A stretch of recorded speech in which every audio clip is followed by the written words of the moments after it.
வணக்கம். ஆகாஷ்வாணி புதுச்சேரி மாநிலச் செய்திகள் வாசிப்பவர் மலர்விழி.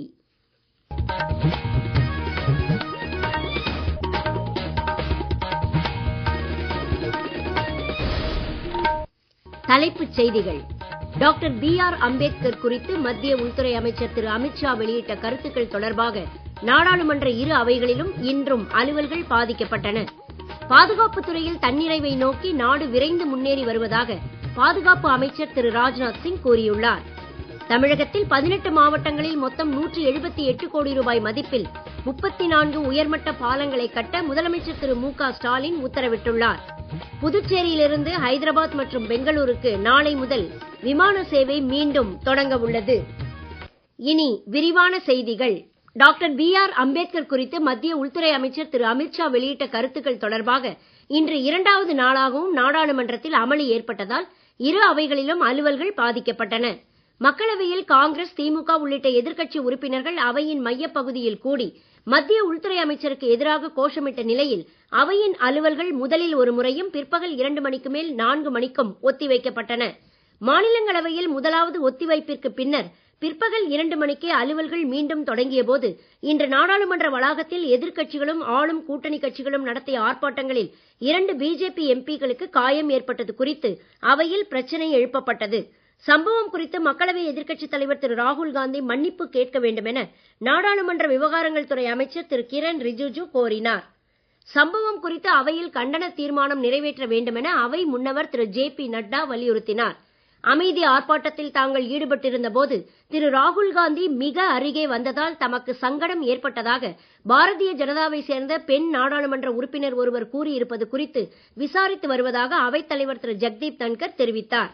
பிஜேபி எம்பிக்களை திரு ராகுல் காந்தி தள்ளிவிட்டதாக கூறப்படும் குற்றச்சாட்டை திமுக உறுப்பினர் திரு திருச்சி சிவா மறுத்தார். திரு ராகுல் காந்தி நாடாளுமன்றத்தில் நுழைந்த போது அவர்தான் தள்ளிவிடப்பட்டதாக திரு சிவா கூறினார். இதற்கிடையே தள்ளுமுள்ளு சம்பவத்தில் காயமடைந்த 2 பிஜேபி எம்பிக்களை பிரதமர் திரு நரேந்திர மோடி தொடர்பு கொண்டு நலம் விசாரித்ததாக தகவல் வெளியாகியுள்ளது. பாதுகாப்புத் துறையில் தன்னிறைவை நோக்கி நாடு விரைந்து முன்னேறி வருவதாக பாதுகாப்பு அமைச்சர் திரு ராஜ்நாத் சிங் கூறியுள்ளார். இன்று புதுடெல்லியில் நிகழ்ச்சி ஒன்றில் பேசிய அவர், முன்பு இறக்குமதி செய்யப்பட்ட ஆயுதங்கள் தற்போது உள்நாட்டிலேயே தயாரிக்கப்படுவதாகவும் பொதுத்துறை, தனியார் துறை, கல்வித்துறை மற்றும் புதுமை படைப்பாளர்களின் கூட்டு முயற்சியே இதற்கு காரணம் என்றும் கூறினார். இளைஞர்களிடையே புதுமையாக்க உணர்வை ஊக்குவிக்க அரசு பல்வேறு திட்டங்களை அமல்படுத்தி வருவதாகவும் அவர் தெரிவித்தார். நவீன போர் முறைகள் தொடர்ந்து மாறி வருவதால் அதற்கேற்ப புதிய தொழில்நுட்பங்களை இந்தியாவின் பாதுகாப்புத் துறையில் புகுத்துதல் அவசியம் என திரு ராஜ்நாத் சிங் வலியுறுத்தினார். இளம் புதுமை படைப்பாளர்களின் முயற்சியால் வரவிருக்கும் காலங்களில் இந்தியா பாதுகாப்பு தொழில்நுட்பத்தில் புதிய ஏற்றங்களை எட்டும் என்றும் அவர் நம்பிக்கை வெளியிட்டார். நாட்டில் அனைத்து கிராமப்புற வீடுகளுக்கும் குழாய் மூலமான குடிநீர் இணைப்பு வழங்கப்படுவதை உறுதிப்படுத்த மத்திய அரசு மாநில அரசுகளுடன் இணைந்து செயல்பட்டு வருவதாக மத்திய ஜல்சக்தி அமைச்சர் திரு சி.ஆர். பாட்டீல் கூறியுள்ளார். இன்று புதுடெல்லியில் செய்தியாளர்களிடம் பேசிய அவர், தேசிய அளவில் இன்னும் 4 கோடி கிராமப்புற வீடுகளுக்கு குழாய் மூலமான குடிநீர் இணைப்பு வழங்க வேண்டியிருப்பதாகவும் இதற்கான பணிகளை துரிதப்படுத்துமாறு மத்திய அரசு மாநில அரசுகளை வலியுறுத்தி இருப்பதாகவும் கூறினார். மத்திய அரசின் ஜல்சக்தி இயக்கத்தினால் கிராமப்புற வேலைவாய்ப்புகள் அதிகரித்து நகரங்களுக்கு இடையிலான புலப்பெயர்வின் தேவை குறைந்திருப்பதாக தெரிவித்தார். பெரும்பாலும் இளைஞர்கள் மற்றும் பெண்களே இதனால் பயன்பெற்றுள்ளதாக அவர் மேலும் கூறினார். இந்தியாவில் மருத்துவ தேவைகளும் சந்தை வாய்ப்புகளும் அதிகரித்து வருவதால் நாட்டில் மருத்துவ உபகரணங்களின் உற்பத்தித் துறையின் வளர்ச்சிக்கு ஏராளமான வாய்ப்புகள் இருப்பதாக மத்திய சுகாதார அமைச்சர் திருமதி அனுப்பிரியா பட்டேல் கூறியுள்ளார். புதுடெல்லியில் இன்று நடைபெற்ற வருடாந்திர சுகாதார உச்சிமாநாட்டில் அவர் பேசுகையில், இந்தியாவின் மருத்துவ உபகரணங்களின் உற்பத்தித் துறையின் மதிப்பு 2030ஆம் ஆண்டிற்குள் $30 பில்லியன் 2 மடங்கிற்கு மேல் அதிகரிக்கும் என மதிப்பிடப்பட்டுள்ளதாக தெரிவித்தார். உலக அளவில் ஜப்பான், சீனா, தென்கொரியாவிற்கு அடுத்தபடியாக மருத்துவ உபகரணங்கள் உற்பத்தித் துறையில் 4வது மிகப்பெரிய நாடாக இந்தியா திகழ்வதாகவும் வரவிருக்கும் ஆண்டுகளில் மருத்துவ உபகரணங்களின் முக்கிய ஏற்றுமதி நாடாக இந்தியா மேம்படும் என்றும் அவர் குறிப்பிட்டார். நுகர்வோர் நலன் மற்றும் பாதுகாப்பை உறுதிப்படுத்தும் வகையிலான மத்திய அரசின் தர கட்டுப்பாட்டு உத்தரவிற்கு உட்பட்ட பொருள்களின் பட்டியலில் தற்போது 750 உற்பத்தி பொருட்கள் இடம்பெற்றுள்ளதாக மத்திய நுகர்வோர் விவகாரங்கள் துறை செயலர் திருமதி நிதி காரே கூறியுள்ளார். நாட்டில் தரமான உற்பத்திக்கு ஏற்ற சூழலை வலுப்படுத்துவது குறித்து புதுடெல்லியில் இன்று நடைபெற்ற கருத்தரங்கு ஒன்றில் உரையாற்றிய அவர், மத்திய அரசின் தர கட்டுப்பாட்டு உத்தரவினால் உலக அளவிலான உற்பத்தி சந்தையில் இந்தியாவின் பங்கு அதிகரிக்கவும் ஏதுவாகும் என்றார். வர்த்தக இணையதளங்களில் ISI மற்றும் BSI தர முத்திரையுடன் கூடிய பொருட்களை மட்டுமே விற்க அரசு அறிவுறுத்தி இருப்பதாக திருமதி நிதிகாரே தெரிவித்தார். இந்திய பொம்மை உற்பத்தித் துறையின் ஏற்றுமதி 250% அதிகரித்திருப்பதாகவும் அவர் கூறினார். நீங்கள் கேட்டுக்கொண்டிருப்பது மாநிலச் செய்திகள். ஆகாஷ்வாணி செய்திகளை நேயர்கள் உடனுக்குடன் தெரிந்து கொள்ள எமது புதுச்சேரி மண்டல செய்திப் பிரிவின் சமூக ஊடகங்களான @AIRnews_புதுவை என்ற X பக்கத்தையும், all India radio news Puducherry என்ற Facebook பக்கத்தையும், @RNU புதுச்சேரி என்ற YouTube சேனலையும் அணுகலாம். எமது டெல்லி ஆகாஷ்வாணி செய்திப் பிரிவின் NSD சமூக ஊடகங்களான @AirNewsAlert என்ற X பக்கத்தையும், ஆல் இண்டியா ரேடியோ நியூஸ் என்ற Facebook பக்கத்தையும், AIR நியூஸ் அலர்ட் என்ற இன்ஸ்டாகிராம் தளத்தையும், news on air official YouTube சேனலையும், நியூஸ் ஆன் ஏர் செயலி மற்றும் இணையதளத்தையும் அணுகலாம்.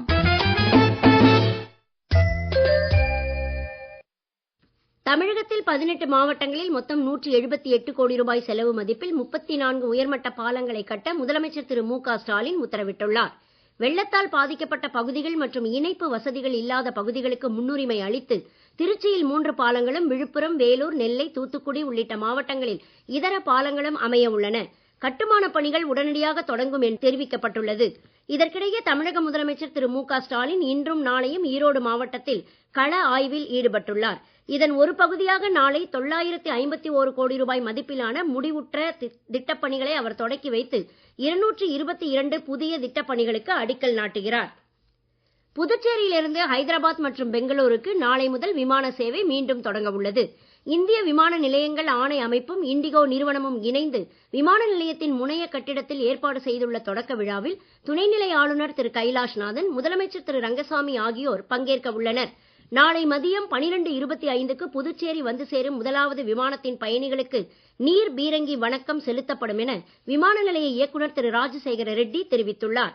புதுச்சேரியின் போக்குவரத்து தொடர்புகளை மேம்படுத்துவதன் மூலம் சுற்றுலா வளர்ச்சிக்கான கதவுகளை திறந்துவிடவும், யூனியன் பிரதேசத்தின் பொருளாதாரத்தை ஊக்குவிக்கவும் விமான சேவை உதவிகரமாக இருக்கும் என்றும் அவர் தெரிவித்துள்ளார். விமான சேவை குறித்து மேலும் சில தகவல்கள். புதுச்சேரியில் நாளை முதல் தொடங்கும் புதிய ஏற்பாடுகளின்படி தினசரி காலை 11:10க்கு பெங்களூரில் இருந்து புறப்படும் விமானம் மதியம் 12:25க்கு புதுச்சேரி வந்தடையும். மதியம் 12:45க்கு புதுச்சேரியிலிருந்து விமானம் புறப்பட்டு பிற்பகல் 2:30க்கு ஹைதராபாத் சென்றடையும். ஹைதராபாத்தில் இருந்து மதியம் 3:05க்கு புறப்படும் விமானம் மாலை 4:50க்கு புதுச்சேரி வந்தடையும். மாலை 5:10க்கு புதுச்சேரியில் இருந்து விமானம் புறப்பட்டு 6:35க்கு பெங்களூரு சென்றடையும் என்றும் தெரிவிக்கப்பட்டுள்ளது. புதுச்சேரி சட்டப்பேரவைத் தலைவர் திரு ஆர். செல்வம் மரபுகளை மீறி செயல்படுவதாக உருளையன்பேட்டை தொகுதி சுயேட்சை சட்டமன்ற உறுப்பினர் திரு நேரு குற்றம் சாட்டியுள்ளார். சபாநாயகர் மீது நம்பிக்கையில்லா தீர்மானம் கொண்டு வருவதாக தெரிவித்து இன்று அவர் சட்டப்பேரவை செயலர் திரு தயாளனிடம் கடிதம் கொடுத்தார். சபாநாயகர் நடுநிலையோடு செயல்படவில்லை என ஏற்கனவே குற்றம் சாட்டி வரும் எதிர்க்கட்சிகள் இந்த வாய்ப்பினை பயன்படுத்திக் கொண்டு சபாநாயகர் மீதான நம்பிக்கையில்லா தீர்மானத்தை வெற்றி பெற செய்ய வேண்டும் என கேட்டுக்கொள்வதாக பின்னர் செய்தியாளர்களிடம் பேசுகையில் அவர் கூறினார். இதற்கிடையே நம்பிக்கையில்லா தீர்மானம் குறித்து இன்று சட்டப்பேரவைத் தலைவர் திரு செல்வத்திடம் செய்தியாளர்கள் கருத்து கேட்டபோது சட்டமன்ற உறுப்பினர் திரு நேரு பொதுக்கணக்கு குழுவிலிருந்து நீக்கப்பட்டதால் ஏற்பட்ட காழ்ப்புணர்ச்சி காரணமாகவே தமக்கு எதிராக நம்பிக்கையில்லா தீர்மானம் கோரி கடிதம் கொடுத்திருப்பதாக கூறினார். சட்ட விதிகளுக்கு உட்பட்டே அரசு விழாக்கள் மற்றும் தனிப்பட்ட விழாக்களில் தாம் கலந்து கொள்வதாகவும் முதலமைச்சரின் அழைப்பின் பேரிலேயே அவரது அலுவலகத்திற்கு செல்வதாகவும் திரு செல்வம் தெரிவித்தார். நம்பிக்கையில்லா தீர்மானம் குறித்து சட்டப்பேரவை கூடும்போது பேரவை முன் வைக்கப்பட்டு தீர்வு காணப்படும் என்று அவர் மேலும் கூறினார்.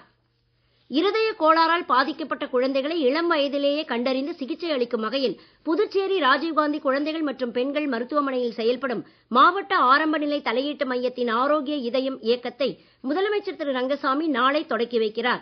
சட்டப்பேரவைத் தலைவர் திரு ஆர். செல்வம், சட்டமன்ற உறுப்பினர் திரு KSV ரமேஷ் மற்றும் சுகாதாரத்துறை செயலர் திரு ஆஷிஷ் மாதவ் ராவ் மோரே உள்ளிட்ட அதிகாரிகள் இதில் பங்கேற்க உள்ளனர். மீண்டும் தலைப்புச் செய்திகள். Doctor B.R. அம்பேத்கர் குறித்து மத்திய உள்துறை அமைச்சர் திரு அமித்ஷா வெளியிட்ட கருத்துக்கள் தொடர்பாக நாடாளுமன்ற இரு அவைகளிலும் இன்றும் அலுவல்கள் பாதிக்கப்பட்டன. பாதுகாப்புத் துறையில் தன்னிறைவை நோக்கி நாடு விரைந்து முன்னேறி வருவதாக பாதுகாப்பு அமைச்சர் திரு ராஜ்நாத் சிங் கூறியுள்ளார். தமிழகத்தில் 18 மாவட்டங்களில் மொத்தம் 178 கோடி ரூபாய் மதிப்பில் 34 உயர்மட்ட பாலங்களை கட்ட முதலமைச்சர் திரு மு.க. ஸ்டாலின் உத்தரவிட்டுள்ளார். புதுச்சேரியிலிருந்து ஹைதராபாத் மற்றும் பெங்களூருக்கு நாளை முதல் விமான சேவை மீண்டும் தொடங்க உள்ளது. இத்துடன் இந்த செய்தி அறிக்கை நிறைவு பெறுகிறது. வணக்கம்.